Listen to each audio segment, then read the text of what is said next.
আমাদের main stand থেকে আপনাদের দূরত্ব খুব সামান্য। আপনারা রীতিমতো দেখছেন, আমরা মিডিয়ায় দেখতে পাচ্ছি আওয়ামী লীগের বিভিন্ন গুন্ডারা তারা গেরিলা ট্রেনিং নিচ্ছে, কমান্ডো ট্রেনিং নিচ্ছে। আমরা তাদেরকে হুঁশিয়ারি করে বলতে চাই, আমরা ছাত্র দলের নেতা কর্মী 16-17 বছর আমরা গেরিলা এবং কমান্ডো ট্রেনিং নিয়ে বসে আছি। দেশকে অস্থিতিশীল করার কোনো সুযোগ নেই। দেশের মানুষ আপনাদেরকে বিতাড়িত করেছে, দেশের মানুষ আপনাদেরকে প্রত্যাখ্যান করেছে। দেশের মানুষের ম্যান্ডেট ছাড়া বাংলাদেশে রাজনীতি করার আর কোনো সুযোগ আপনাদের নেই। রাজনীতি কোনো ভোট হওয়ার সম্ভাবনা নেই। এখন মানুষের অধিকার ফিরে দেওয়ার দায়িত্ব বাংলাদেশ জাতীয়তাবাদী ছাত্র দলের, মানুষের ভোটাধিকার ফিরে দেওয়ার দায়িত্ব বাংলাদেশ জাতীয় দল বিএনপির।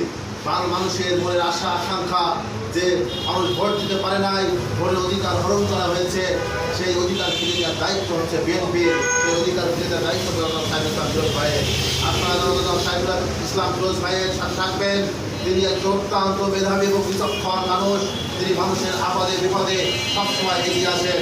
মানুষের যে কোনো সমস্যায় যে তাকে প্রথম স্মরণ করা হয়, সর্বপ্রথম তিনি এগিয়ে যে মানুষকে সহযোগিতা করে থাকেন। আপনারা তার সম্পর্কে অবগত আছেন যে ঢাকা বিশ্ববিদ্যালয়ের একজন মেধাবী শিক্ষার্থী, পাশাপাশি ঢাকা বিশ্ববিদ্যালয়ের ছাত্র দলের যিনি বিপ্লবী সাধারণ সম্পাদক ছিলেন, তিনি কেন্দ্রীয় ছাত্র দলের নেতৃত্ব দিয়েছেন, স্বেচ্ছাসেবক দলের নেতৃত্ব দিচ্ছেন।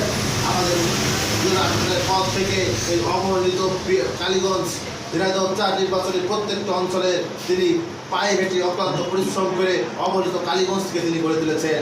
আমরা লক্ষ্য করছি 5 আগস্টের পর কিছু কুচক্রী মহল তার বিরুদ্ধে ষড়যন্ত্র লিপ্ত হয়েছে। তাদেরকে স্পষ্ট করে বলে দিতে চাই, আমরা যে সুন্দর ফুলের বাগান আপনারা নষ্ট করার চেষ্টা করবেন না।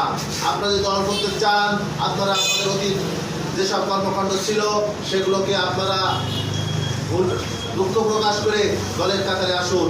আমরা একসাথে কাঁধে কাঁধ মিলে কাজ করব, কিন্তু আপনারা কালীগঞ্জের বিএনপিকে নষ্ট করার জন্য